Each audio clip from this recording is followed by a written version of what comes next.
Hello, in this video we're going to take a look at the photorealistic helicopter that normally goes for around $50. That's currently on sale for 50%, part of the June sale, and the fuller size is about 1.5 gigabytes. Going into the overview level, we can see that there are two helicopters on two lines starting from the left side. This is the interior, and none of it are they're all static meshes, but it's very detailed. May not be that apparent, that's why I'm changing the sun, hopefully to get it more lit, but doesn't seem like it works. Just gonna look at it from the unlit mode. You can see it's pretty detailed outside and inside. Going to the lighting only view mode, you can see there are a lot of the details are from the mesh itself. So normal map doesn't provide that much detail here, and it's mostly from the mesh itself. That's the collision, it's convex, it's inaccurate, I don't like it. Go to the other helicopter, you can see the propeller and this thing written there, hopefully may God will be with you, and you'll see after on the other side. I don't know, what's that, what does that mean? Anyways, looking at the different skins, this is like the military, and the propellers as well.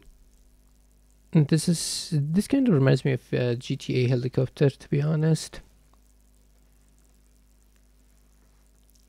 This is like camo. This is a different color of the camo, and like police or LAPD here, and medical helicopter, and some rescue, and another different version of police. And on the other side we got military.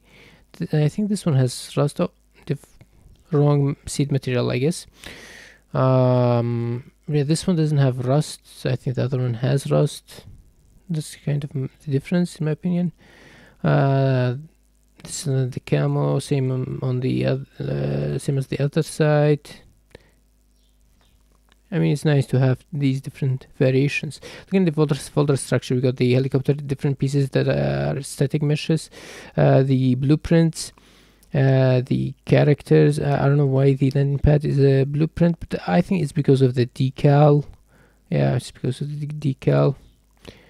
This is the blueprint that has a floating pawn movement, and many different things. I'm gonna play it at the end of the video. The input has been updated to use enhanced input, but still a project file, and this is the map, the sound, the material, and the textures. Looking at the textures, the dimensions, we got 76 4K texture, 1 2K, and 1 1K. One thing that caught my eye is that some of the dashboard normals, the maximum displayed texture has been set to that, because I think that's more than enough. That was a clever thing to do. Also goes for the roughness, because it's a small part. I mean, we can enable it.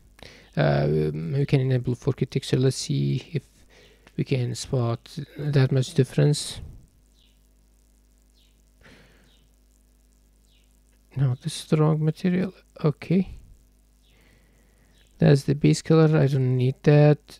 Okay, so decrease to 0. That means it uses the maximum possible texture, and we do not see much difference. I wish there were more mesh models on the switches, and wish they were also separated, because it's just one piece. And you can see that these are some texture masks. Will be shown in the texture parameter part to see what it offers. Many customizations. Get that, save that for later. Getting to the meshes, we can see the vertices count are mostly less than 50,000, except for the major parts, which are like 100,000 and some 300,000 respectively. For the propeller and the body. It's too much, and it uses some extra UVs that are not used by anyways, and it has lots of materials slots for most of the parts. Even this, like a small door, has a couple of 3 or 4. Checking it out on the main body, This is for the metal and the lights, like for the cockpit. We call it dashboard here. This is the second part of cockpit. I wish they were made into like combined. I don't think it needs much material slots here. The problem is it has glass, so you cannot enable nanite because currently nanite is not supported.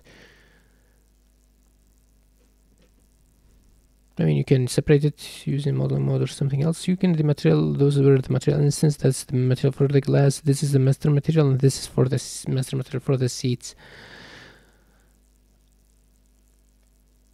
I think it's better showcasing what it does and the texture parameters. You can see this is the albedo and this is this is the albedo control. I think just a simple multiplication would have sufficed for this. Darker or black, but and you can change the individual like individual camo pattern, and you can add some hue variations on the camo tiling. And this is one of the things that I don't know, it controls the edges or somehow. Yeah, I think it's like edgeware or something. Because funny, first I had issue with that. Okay, these are decals. Decal amount is the writings or text on the helicopter. You can see that you can increase and decrease, and the first one's for the front in this case. The third one is not being used. You can also change their colors.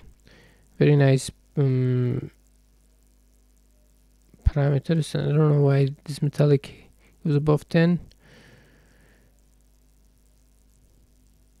And we go roughness global.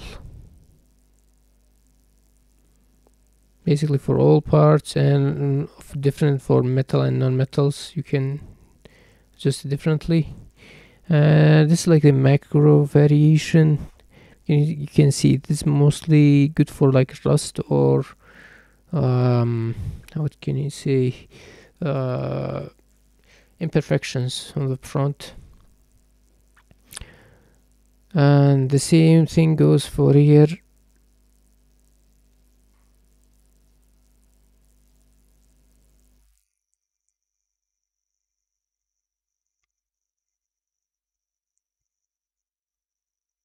I just think 2-1 I think is the best.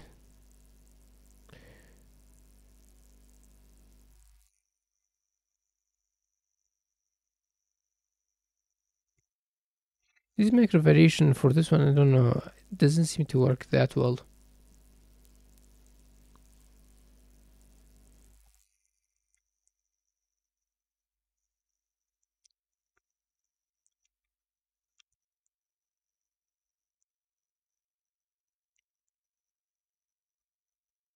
You can change the propeller material as well. It also has customization and texture masks to paint different parts like this.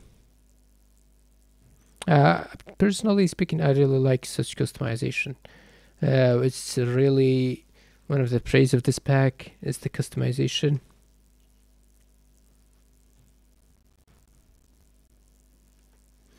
I mean, of course, I'm just changing to clown colors here just to showcase it.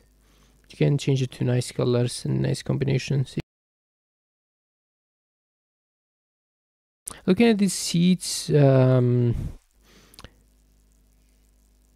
doesn't change, right?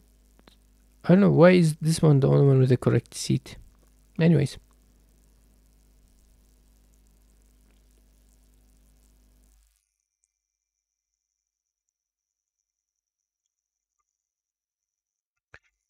We can see nothing. No change. Yep, no change whatsoever. Oh, on the other side, something is changing. Yeah, the material is changing, but the seat on that one, I mean, it's the seat's supposed to be changed. Maybe the wrong materials apply to different section. This is for the interior, and the interior should be. Oh, so yeah. So interior has been set to seat and seat has been set to interior. Maybe, yeah, I'm trying to revert it. Let's see if it works now.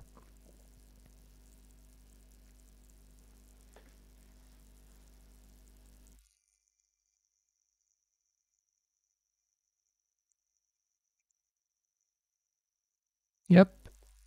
And we can also change the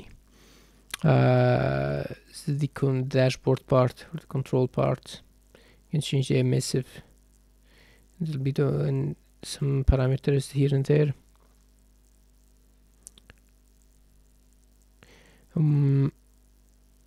Why is this one have that extra material? I don't know. It doesn't use anything. That element 2, number 2. Anyways, that one is controlling the lights, the other element. Looking at the lighting for the flashing lights here and there, you can change the speed and emission. One thing I noticed is I think the lights are in the correct position and the incorrect position, sorry. Green should be on the right side and red on the left, but don't quote me on this. I'm not an aircraft guy. Getting into the UV, because of many material slots, we cannot see the UV entirely, but we can see that the same parts were not overlapped.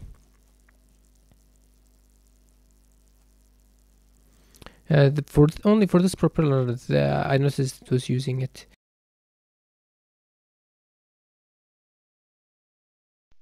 Getting to the play level, I'm gonna speed it up. The sound is also maybe changed because of this. You can go forward and back, although it's not realistic. It's kind of janky, to be honest. The doors can be opened through, I think, a timeline. Check it out, the other helicopter. Yeah. I mean, this is like a 3 times sped up version, so keep that in mind. Overall, I think it looks gorgeous. The enhanced input update is really nice. However, I wish it was changed to add to content instead of a separate project for 5.2 that I've tested. It has a clunky but functional piloting or driving system. It does, however, have too many material slots, unnecessarily, in my opinion. But some of the, I mean, it's not a rigged, but it's separate static meshes. But I wish, like the cockpit controls or the dashboard controls, were also separated.